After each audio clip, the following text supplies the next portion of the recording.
আল্লাহর তকদির কখনো পরিবর্তন হয় না। আমরা শুধু হাদিসটা পড়ি, কিন্তু আল্লাহ রাসূল বলেছেন মান জাদ্দা ওয়াজাদা, মানুষ যা চাইবে সে তা পাইবে। তুমি যতটুকু চাইবা ততটুকু পারবা।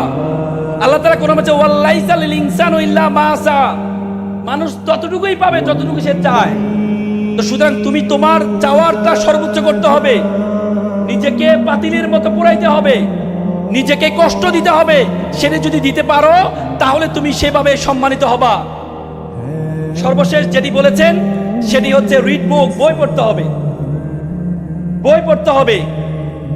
উপমহাদেশের সেরা কবি, আমরা এখন বর্তমানে বই পড়ি কিন্তু ফেসবুক পড়ি, বই পড়ি না, ঠিক কিনা?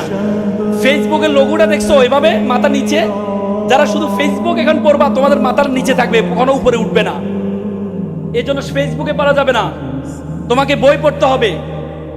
আমি আর কথা বাড়াবো না। আমার মনে আছে আমি 2014 সালে ভারতের মধ্যপ্রদেশ ইন্দোরে, মধ্যপ্রদেশের রাজধানী ইন্দোরে গিয়েছিলাম একটা সাউথ এশিয়ান ডিবেট কম্পিটিশন অংশগ্রহণ করার জন্য।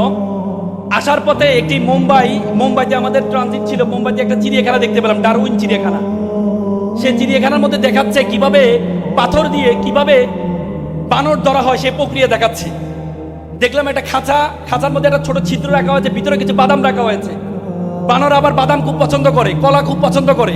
সে কলা এবং বাদামটা নেওয়ার জন্য ভিতরে হাতটা দেয়, হাতটা সে বের